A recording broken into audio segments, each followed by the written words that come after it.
and welcome to another Biz Buzz segment here on the Blank Page to Bestseller podcast. This week, I am joined by Colleen and KZ, and on this week's segment, we are talking about online sales for your book.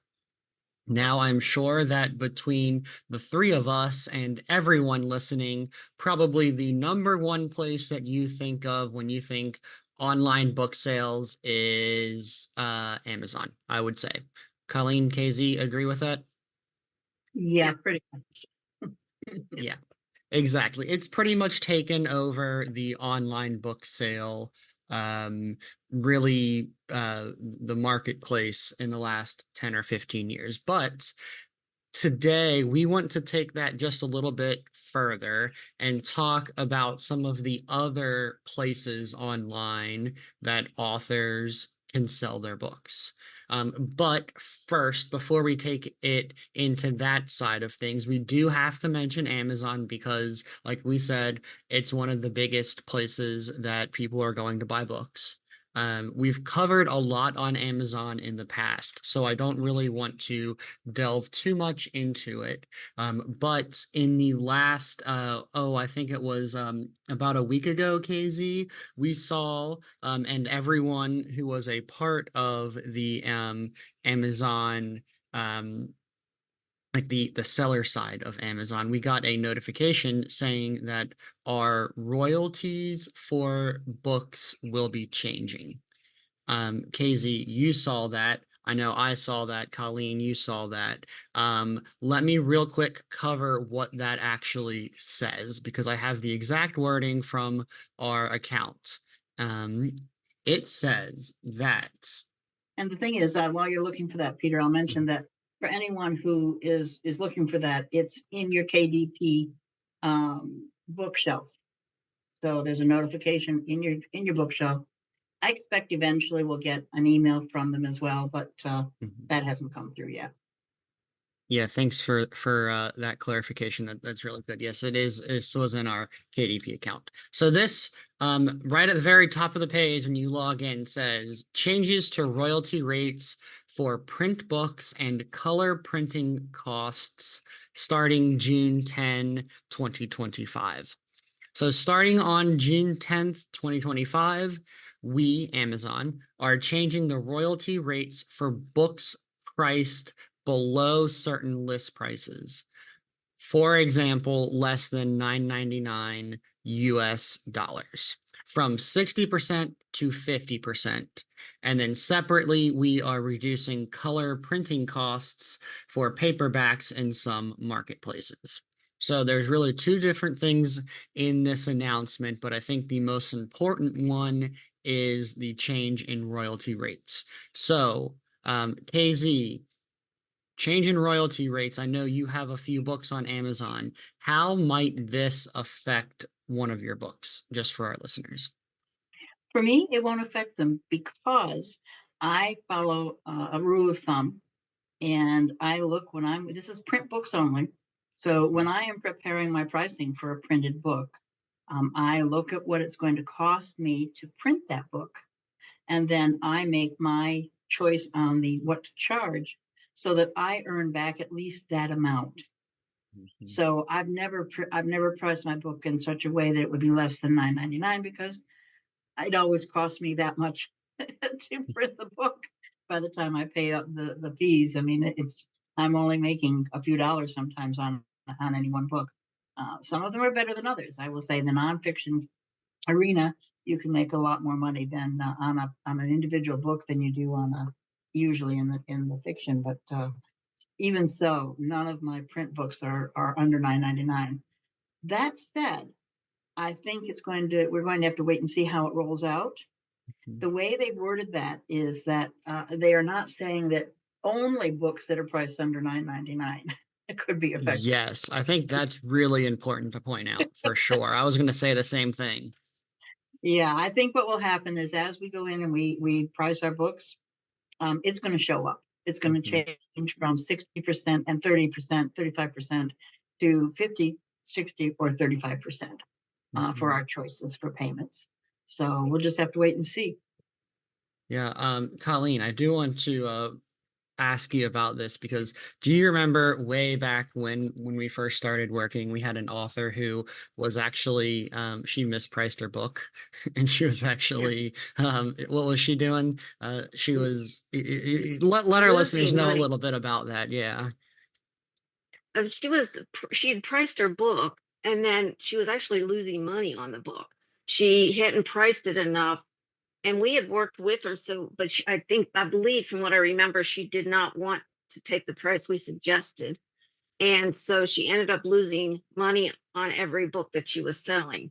So that's why it's so important for people to the do the math. What's it going to cost you to print in color, hardback, soft cover, whatever it is? You want to make money on your book. I mean, that's why we always say make your book your business, because it is a business. And I mean, if I had millions of dollars, and I was not making money on a book, that's one thing. But we're all in business to make money. So it was very I think it was very eye opening for her after we discussed it with her, and you actually helped her figure out the issue, and reiterate the importance of changing her rates. Mhm. Yeah, that's really important. And I like you said, KZ, it's surprising that anyone would be selling their book for as low as 9.99 just because of, when it comes into all of the printing cost and all of the royalties and everything, that would be pretty difficult for most authors to make any money off of that. Well, where I've seen it happening, Peter, is in the recent influx of um, what am I? I don't know how to phrase this. Um, Pamphlets. I think that's probably the best way to call them. Pamphlets that are pretending to be books, and by that I mean they are really just something that maybe came in from public domain that someone is just reprinting, and they're putting it out there, and they're putting it up there for $2.99, and they're making money on it because it costs them nothing. I mean, something that Amazon is only paying $1.50 to print. Sorry, the KDP is only paying $1.50 to print. They can sell it for $2.99. They can sell it for $4.99, and they can make money. Okay, and so and that is very the person at the other end who's buying that book, thinking it's a real book, it's a really bad feeling, Mhm. and it doesn't help the industry. It's not a good situation for the industry. So I've seen that happen. I'm guessing that part of that's going to take care of that. We're not going to get that anymore because somebody who's paying 99 pays 9.99 for a pamphlet, they're going to complain. They're going to return it, Right. and they can, and the author will pay for that eventually because Amazon will come back on them. Yeah, that's really that's a good insight into that. And I do want to just point out to all of our listeners as well that this looks to be a list price decision. So if you're listing your price at 9.99, you may be affected. But just because the way Amazon works, you can list your book for 14.99, 16.99, 25.99, whatever it might be, but Amazon still can change that price to what they sell to their customers, but that doesn't affect your royalty rate in the end. No Correct. matter what your list price is, you're going to still get your full royalty for that list price, no matter what Amazon sells it for. So this is just a change for if you're listing your price at that low price. That's a really good distinction to make, Peter. Yeah, absolutely. Yeah. I have had quite a few people say, "Hey, I thought my book was, 16.99. Why is Amazon selling it for, 12.99 or whatever?" And it's just because they're trying to, get more people to buy it or maybe just whatever their algorithm says that their pricing is, but you do get your full royalty for the list price no matter what.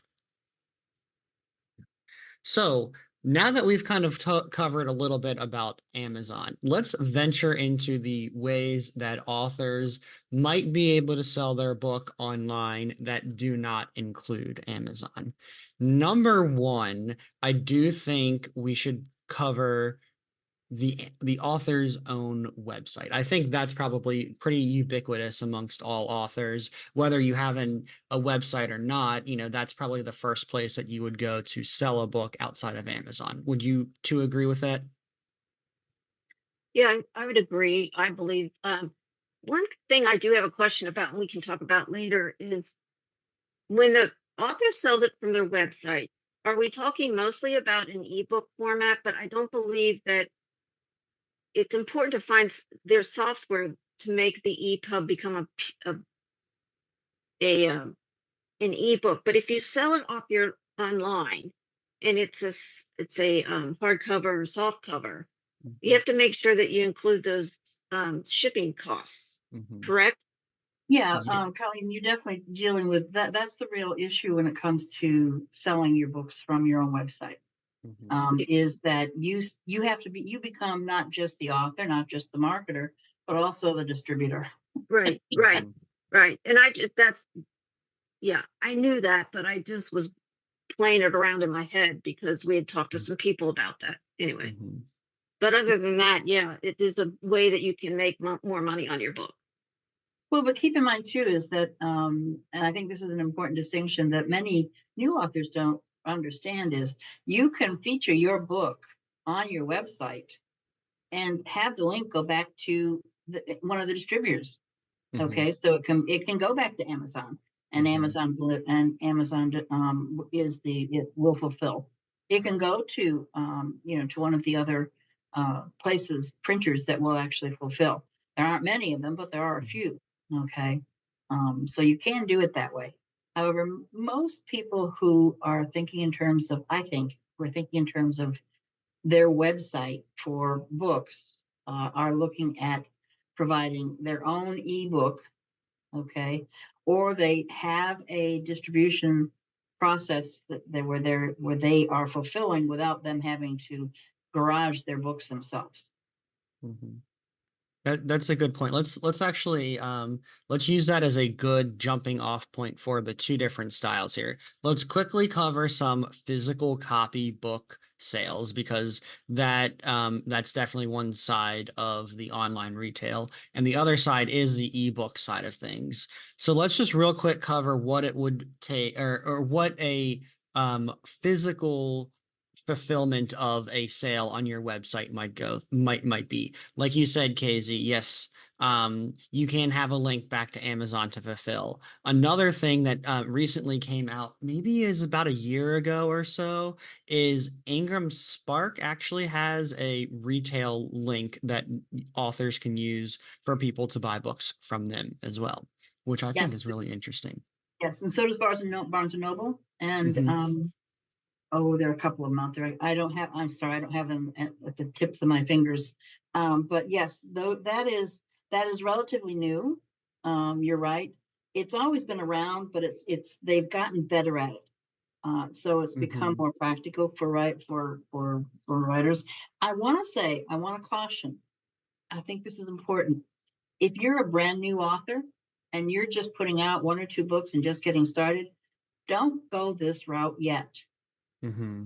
Okay, until you really investigate it and look at it, because it's a lot of extra work for you, Hmm. and it's just one extra piece for most people. Now that's not for everyone. There are Hmm. people who have the skills and have the network already in place, and if you do, then go for it. It really works well. Hmm. But there are extra costs and extra parts in the process. Hmm. I've kind of lost my train of thought, Peter. Where were we? Where were you? Where were you going with this? I just think that there are different ways that authors can look at fulfillment. So it could be fulfilling a sale through their website. Let's just say they have, a paperback book that they have for sale on their website. There's a lot of different ways that can look for the author and the reader. For the author, they could just list it on their own store where a reader might say, "Hey, I really like this book. I'm going to go buy it." And then the author receives that, puts it in an envelope and ships it out. That's one way to do it. Another way would be, like you said, using Amazon or like Ingram as a fulfiller themselves. There are links that authors can put on their website for readers to, buy directly from those places. So there's a couple of different ways that authors can look at the fulfillment side of these orders. Um, Yeah. yeah, go ahead. Let me add something else in there, Peter, because that brought my mind back. Thank you. Um, One of the things that as a writer you want to keep in mind is that when you are fulfilling your own books, okay, you are truly controlling the entire process. Mhm. Okay, you're printing. You don't have to do print on demand. You can print in volume and get a better price. Okay, you do have to store those books somewhere. You don't have to Mhm. put them in your garage. There are Mhm. fulfillment companies that do nothing but fulfill product distribution. Mhm. Okay, so it is possible. The network is there. You just have to tap into it and investigate it. Mhm. What you want to remember is this, and this is why it's appealing. When you are printing your own books and you're writing your books, you're marketing your books, you're printing your books, you control the cost, but you also control the pricing. Mhm. So you get your best profit. Mhm. As a writer, your best profitability, your highest profitability is most likely going to be when you control all three phases. It's just not something that every writer should start with. Yeah, I completely agree. Like you said, let's just say you sell a book for 15.99 on Amazon. They are taking a cut of those sales. When you Yes. sell your book on your own website, you don't, one, you get your author printing cost, so you have a lower printing cost usually. And then two, you're not paying someone else to do that fulfillment. So you make all of that, all of the money that Amazon would be making, let's just say, would be actually going into your pocket. So yes, you do usually have a higher margin when you sell your own books. And I think, like you said, every time that you bring in a new outside person, you lose a little bit of that, a little bit of your profits just because you have to pay those people somehow. Yep. It's a business. Colleen, Exactly. Colleen reminds us of that.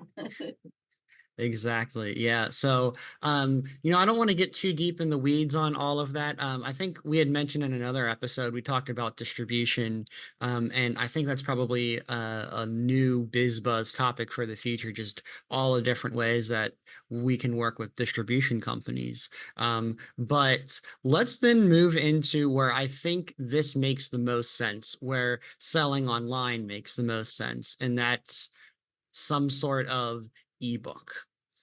So let me ask you this. If you as an author have an ebook that's for sale on, Amazon, on Kobo, on Barnes and Noble, whatever that may be, is it possible to also offer that on your own website? Yes and no. I wish there was one single answer, but there isn't. It's always possible, but you have to follow the rules. One rule is that you keep in mind that for you to sell any book, you have to have an ISBN for that book. And so you have to actually, that's part of your process, is that you've got to have an ISBN for the ebook. And it needs to be tied to you and to the printer, Mhm. because that's what makes your book, that particular book, unique. So once you have that in place, and this goes for ebooks as well.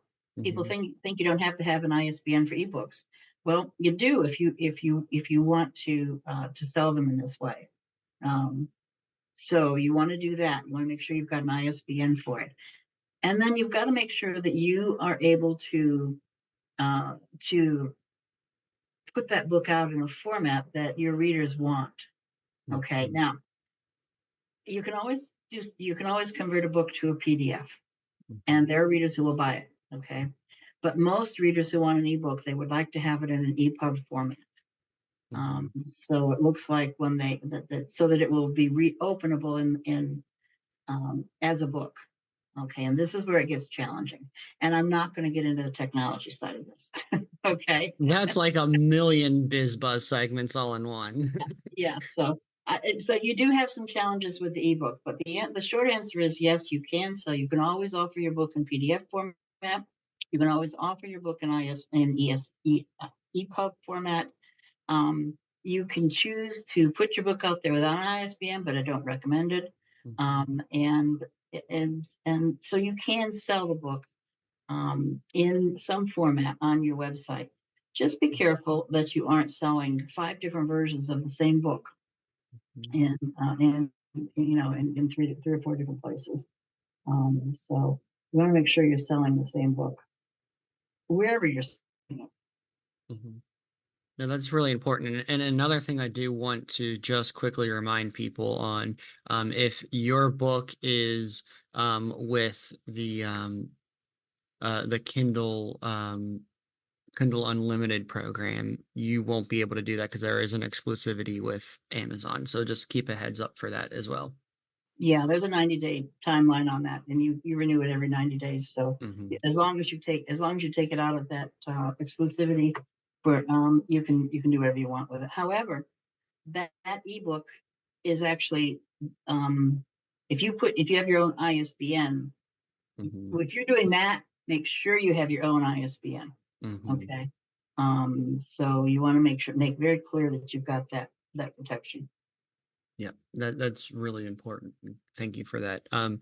Now, outside of, let's just say, a full fiction book or nonfiction book, where else might online sales in book format come from? I think we had talked about this when we were prepping for the show, but I'm just going to spout a few of these off and feel free to add more or go into more detail on these. But we were talking about on your website, you can sell things like maybe a short story collection or a short story that would tie into your book. You could share some sort of like 20 or 30 page like overview of your book or workbook. Like let's just say you have a system that you are writing about that you use in your business. You could have a workbook that is like a companion to it.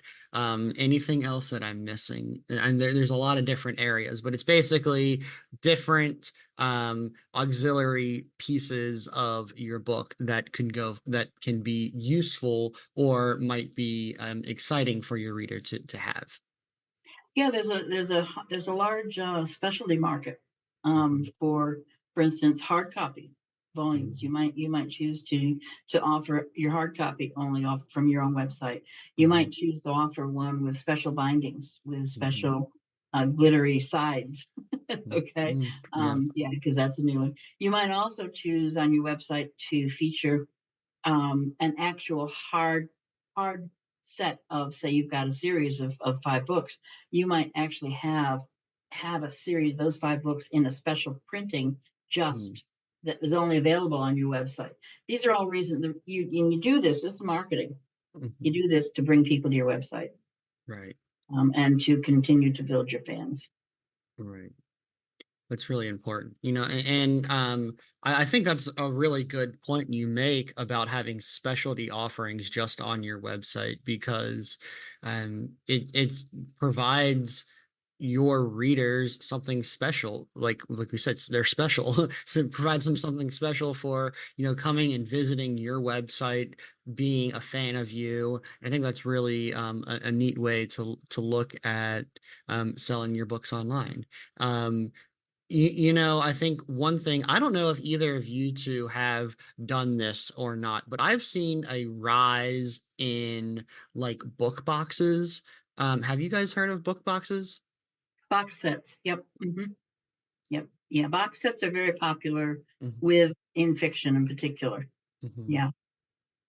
Yeah, so like I've seen a few places that are like they're kind of like book of a month club sort of feels, but they're like, oh, we're gonna ship you like 3 or 6 horror books or romance books or whatever genre you might be interested in. That's another way that authors might be able to do some online sales and reach other people. It's not necessarily through their own website, but it would be through like an intermediary who creates and curates these book boxes or these book of the month clubs or however you really want to put it Yeah, together. I'm with you, Peter. I can't think of what they're actually called, but I've seen them. They're pretty prevalent actually. And Mhm, it's essentially I think you had the right word when you said curate. You join, mhm, you join sometime, and you have to, their specifications are varied. Sometimes you have to ship the books to them. Sometimes sometimes they'll purchase them outright from you and then mhm, sell them. It depends on what their offerings are, but it's definitely okay. It's a way to get your book out there. mhm. Exactly. Yeah. I haven't done much in-depth research on that area. It's something that I've seen more recently though, and I am interested in seeing that. But I've seen some really interesting topics. Like I saw one that was like you mentioned KZ, very like a specialty binding one. So it was like a different like specialty binding for popular books. There was one that was all like author signed and like with like an inscription on it, so they were all like signed copies. Some of them are just very specific on like, oh, we're like a romantasy one, or we are a noir crime box. But there's a lot of different varieties. So if you have a book that is, I mean, your book has a genre, every book has a genre, but there's probably a book box or a book set or whatever you want to call them for the genre that you have your book in. Yep, this is a very specialty niche Mhm, market, and it is. I'm going to say it's wide open, but I don't know how successful it is yet. I haven't seen a lot on that yet. Um, uh, I'm just kind of like you. I've seen it recently, and I've just kind of been watching to see what was going to happen with it. mhm. Um, and I guess we'll just have to find out. Right. I think what probably or what the benefit to readers is at least is if you're, subscribing to or a part of one of these sets, you probably know the person who's doing the curating and you can kind of trust their judgment that they're giving you one, a good book, and two, something that's going to be really interesting to you as a reader because you have similar taste or things like that. Yep, exactly. There's one more area that I think we should talk about, and to tell you the truth, it's gone completely out of my head what it's called, but I'll describe it to you and you'll know, Peter. Um, and it is relatively new in the author world, and in general, the people who are most successful at this are those that have a big following. But it's I don't want to say a jump start; it's a Kickstarter Kickstarter, yes. Starter campaign. That's very popular right now. It's rising in popularity. There are people Mhm, out there who are teaching authors how to do this. It is a valid marketing strategy. mhm. Um, it is one that is worth looking at and is one that we're going to be covering in the future in more detail. But I didn't want us to not at least mention the Kickstarter is a relatively new method of marketing that authors are embracing. That is a great thing to bring up because, yes, it is an online way for authors to sell their book. But what I think is really special about it is it's all pre-selling their book. Yes. Kickstarter campaigns are basically you have your fans pledge a certain amount of money. Depending on how much they pledge, they get certain benefits. So you might have one where you just get the book. You might have one where it's a hardcover. You might have one where it's like a specialty binding, like you mentioned earlier, KZ, whatever that may be. You might get an extra book, things like that. But authors use that to basically get paid for their book while they're still writing the book or they're still publishing the book so they can continue writing, use it as a lot of people try to use this Kickstarter campaign as a way to kind of kickstart their paid author um, job so they can become a full-time author. Yes, and the thing about the Kickstarter is that if the funding isn't reached, okay, you've got a campaign fund. If that funding isn't reached, then there's no money spent by the buyer, okay, Mm-hmm. and the campaign just was a failure. But it was it really a failure? All those people now are aware that you have a book that you've got Mm-hmm. out there. They can buy it anyway. Mm-hmm. They don't, I mean, Exactly. they can just go buy the book without getting the extra perks. And so obviously you do want to, if you're gonna do Kickstarters, you want to be successful with them. So you Mhm. want to fund the campaign. But it is a good option to consider when you have a few books under your belt. Yes, I think that's really important. Um, I'm not going to quote exact numbers or anything like this because I don't have them off the top of my head. But if I am not mistaken, Brandon Sanderson, he wrote the Mistborn series. I think we talked about him in a Yep. previous episode of last year. I believe he still has the highest Kickstarter campaign like amount of money raised. It was like it's like $50 million or more. I think the record is still his. Yeah. Yeah. Yeah. He was one of the earliest users with this.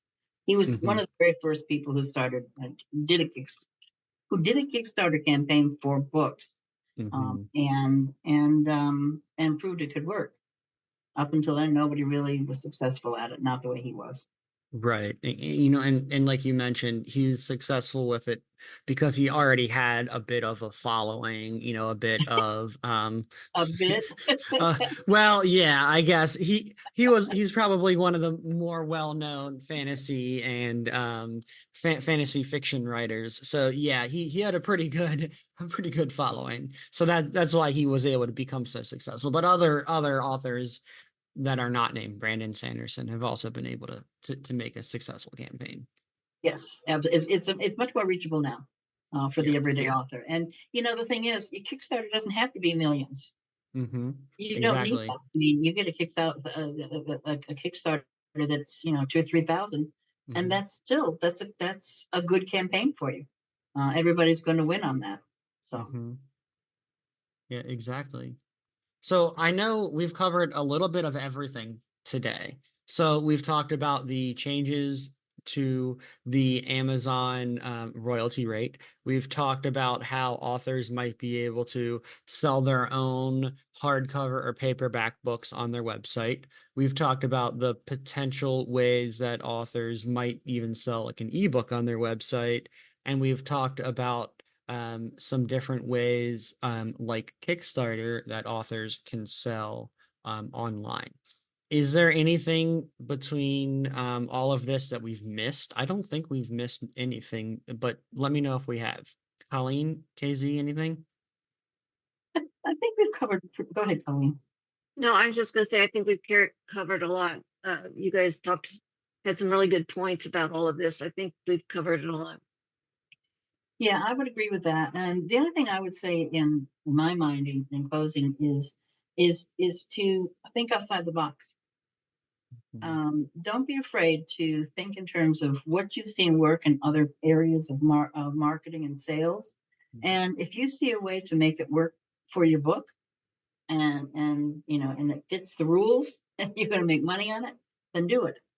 Try it. You never can tell.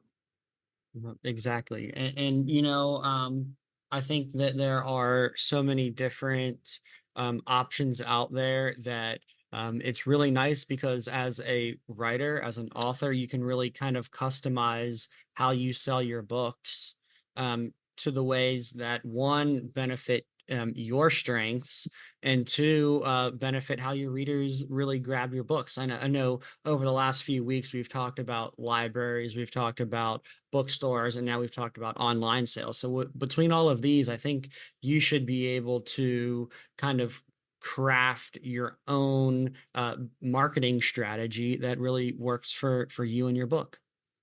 Yep, absolutely. Yeah. Well, until next week, then, Colleen, KZ, it was a great discussion today. Thanks for joining me, and we'll be back with another Biz Buzz segment next week.